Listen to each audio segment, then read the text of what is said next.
presented by DNS Entertainment.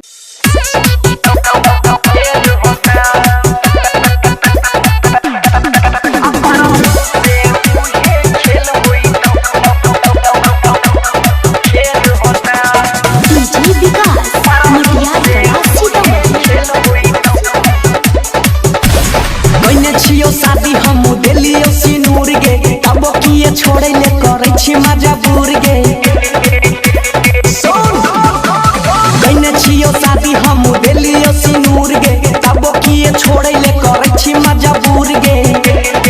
तकन खोल के सुन ले जहिया माथा फेल होता आजू जेल कर भी काल्हू बेल होइता अपरसू से उहे खेल होइता आज जेल कर भी काल्हू बेल होइता परसू से उहे खेल होता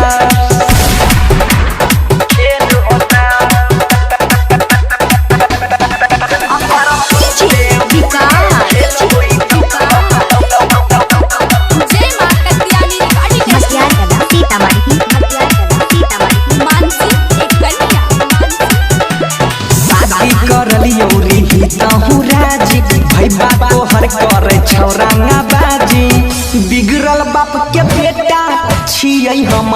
खोना खा गे कहर देबौ गोली खोपरी में यार पार गे छोड़बौ नहीं हम चाहे केतनो झमेल होता आजू जेल कर भी काल्हू बेल होइता अपरसू से उहे खेल होइता आजू जेल कर भी काल्हू बेल होइता परसू से उहे खेल होता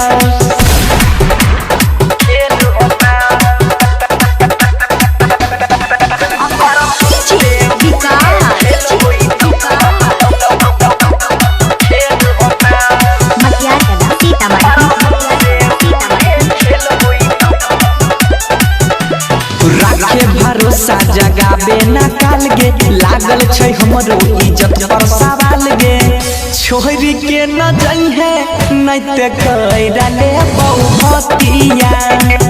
कनी है नै तब फेरी फेरी कर बटिया बनसी धार सोनू के लगालिए दिया फेल होता आजू जेल कर भी काल्हू बेल होइता